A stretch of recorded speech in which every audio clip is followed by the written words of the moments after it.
ಬೇಸಿಗೆಯಲ್ಲಿ ಸೊಳ್ಳೆಗಳ ಕಾಟ ತಪ್ಪಿಸಲು ಯಾವುದೇ ಖರ್ಚಿಲ್ಲದೆ ಮನೆಯಲ್ಲೇ ನಾಟಿ ಹಸುವಿನ ಸಗಣಿ, ಲವಂಗ, ಬೇವಿನ ಸೊಪ್ಪು, ಹೂಗಳಿಂದ ಧೂಪದ ಕಪ್ ಹೇಗೆ ತಯಾರಿಸಬಹುದು ಎಂಬುದರ ಬಗ್ಗೆ ಸಾವಯವ ಕೃಷಿಕ ಪತ್ರಕರ್ತ ಡಾಕ್ಟರ್ ನಾಗೇಶ್ ರಾಗಿಮುದ್ದನಹಳ್ಳಿ ರವರು ಸ್ವತಃ ಧೂಪದ ಕಪ್ ತಯಾರಿಸಿ ತೋರಿಸಿದ್ದಾರೆ. ನನ್ನ ಎಲ್ಲ ಯೂಟ್ಯೂಬ್ ವೀಕ್ಷಕರಿಗೂ ನಮಸ್ಕಾರ. ಇವತ್ತಿನ ವಿಡಿಯೋ ಬಂದು ಧೂಪಗಳು ಹೇಗೆ ಮಾಡಬೇಕು, ಅದರಿಂದ ಆ ಧೂಪದಿಂದ ಸೊಳ್ಳೆಗಳು ಹೋಗ್ತವೆ ಮತ್ತು ಮನೆಯೂ ಸಹ ಸುವಾಸನೆಯಿಂದ ಕೂಡಿರುತ್ತೆ. ಅದನ್ನು ಕೂಡಿರಲಿಕ್ಕೆ ನಾವೇನು ಮಾಡಬೇಕಪ್ಪ ಅಂದರೆ ಅದಕ್ಕೆ ಬೇಕಾಗಿರೋ ವಸ್ತುಗಳಿಷ್ಟೇ. ನಾಟಿ ಹಸುವಿನ ಸಗಣಿ. ಈಗ ನೀವು ಮನೆಯಲ್ಲಿ ದೇವ್ರ ಮನೆ ಪೂಜೆ ಮಾಡಿರ್ತೀರಿ, ಆ ಪೂಜೆ ಮಾಡಿರ್ತಕ್ಕಂಥ ಹೂವು, ವೇಸ್ಟೇಜ್ ಹೂವುಗಳನ್ನ ತಗೊಳ್ಳಿ ಮತ್ತು ಹಾಗೆ ಬೇವಿನ ಸೊಪ್ಪುಗಳನ್ನ ಸಹ ತಗೊಳ್ಳಿ. ಈಗ ಬೇವಿನ ಸೊಪ್ಪು ಯಾಕೆ ತಗೋತೀವಿ ಅಂತ ಹೇಳೋದಾದರೆ, ಈ ವೇಸ್ಟೇಜ್ ಹೂವುಗಳು ಮನೆ ಸುವಾಸನೆಯಿಂದ ಕೂಡಿರಲಿಕ್ಕೆ ಮತ್ತು ಈ ಬೇವಿನ ಎಲೆಗಳು ಸೊಳ್ಳೆಗಳು ಇದರಿಂದ ಹೋಗ್ತವೆ. ಹಾಗಾಗಿ ನಾವು ಇದರಲ್ಲಿ ಏನೂ ಬೇಡದಿಲ್ಲ, ವೇಸ್ಟೇಜ್ ಹೂವುಗಳು ಮತ್ತು ಬೇವಿನ ಎಲೆ, ಒಂದತ್ತು ಲವಂಗಗಳಷ್ಟೇ, ಅದನ್ನು ಒಳಗೆ ಹಾಕಿ ನಾವು ಇದನ್ನು ಪೌಡ್ರ್ ಮಾಡ್ಕೋಬೇಕಷ್ಟೆ. ಇದೇನಿಲ್ಲ, ಪೌಡ್ರ್ ಮಾಡ್ಕೊಳ್ಳೋಣ.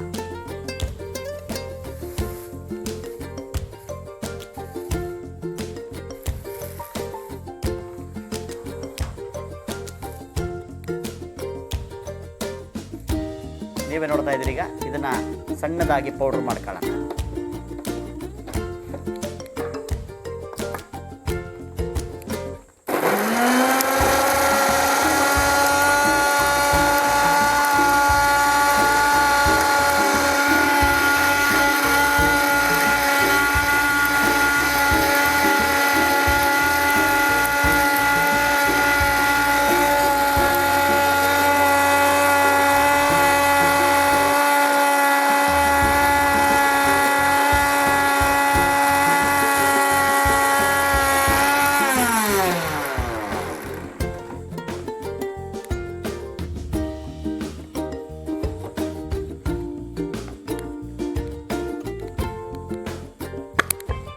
ನೋಡಿ, ಸಣ್ಣದಾಗಿ ನೀವು ನೋಡ್ತಾ ಇದ್ದೀರಿ, ಸಣ್ಣದಾಗಿ ಪೌಡ್ರ್ ಮಾಡ್ಕೊಂಡಿದ್ದೀವಿ.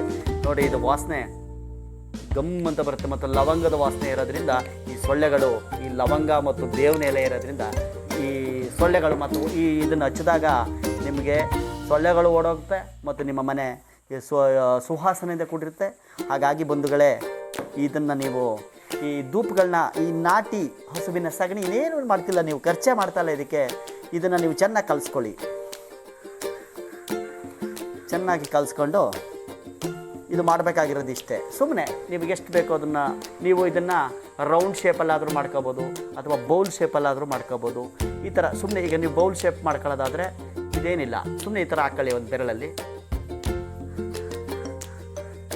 ಈ ಥರ ಸುಮ್ಮನೆ. ಇದಕ್ಕೊಂದು ಶೇಪ್ ಇರಲ್ಲ, ಇದಕ್ಕೊಂದು ಮೋಲ್ಡು ಇರ್ತದೆ. ಬಟ್ ಈಗ ನೀವು ಮೋಲ್ಡ್ ಇಲ್ಲದೆ ಇರೋದ್ರಿಂದ ಇಲ್ಲಿ ನೋಡಿ, ಇದು ಒಂದು ಶೇಪ್ ಬಂದಿದೆ. ಇದೊಂದು ಸಣ್ಣ, ಇನ್ನೂ ಸಣ್ಣದಾಗಿ ಮಾಡ್ಕೋಬೋದು. ಬಟ್ ಈ ಥರದೊಂದು ಶೇಪ್ ಮಾಡಿ ಈ ಒಳಗಡೆ ಹಚ್ಚಿದಾಗ ನೀವು ಈ ಮನೆಯಲ್ಲಿರೋಂಥ ಸೊಳ್ಳೆಗಳು ಸಹ ಆಚೆ ಹೋಗ್ತವೆ ಮತ್ತು ಮನೆಯೂ ಸಹ ಸುವಾಸನೆಯಿಂದ ಕೂಡಿರುತ್ತೆ.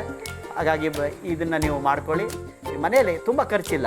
ಈಗ ನೋಡಿ, ಇದಕ್ಕೆ ನಿಮಗೆ ಸೊಳ್ಳೆ ಬತ್ತಿ, ಆಮೇಲೆ ಆರೋಗ್ಯಕ್ಕೆ ಹಾನಿಕರನೂ ಅಲ್ಲ, ತುಂಬ ಆರೋಗ್ಯವಾಗಿರ್ತೀವಿ ಮತ್ತು ಮನೆಯೂ ಸುವಾಸನೆಯಿಂದ ಕೂಡಿರುತ್ತೆ. ನೋಡಿ ಎಷ್ಟು ಸರಳವಾಗಿ ಮಾಡಿದ್ದೀವಿ, ತುಂಬ ಸರಳ ಅಷ್ಟೇ. ಇದಕ್ಕೊಂದು ಕರ್ಪೂರ ಹಾಕ್ಬಿಟ್ಟು ಹಚ್ಬಿಟ್ಟು ನೀವು ಈ ಥರ ಇಟ್ಬಿಟ್ರೆ ರೆಡಿ ಆಗ್ತಾಯಿದೆ. ನೋಡಿ, ಇಷ್ಟನ್ನು ಮಾಡಬೇಕು.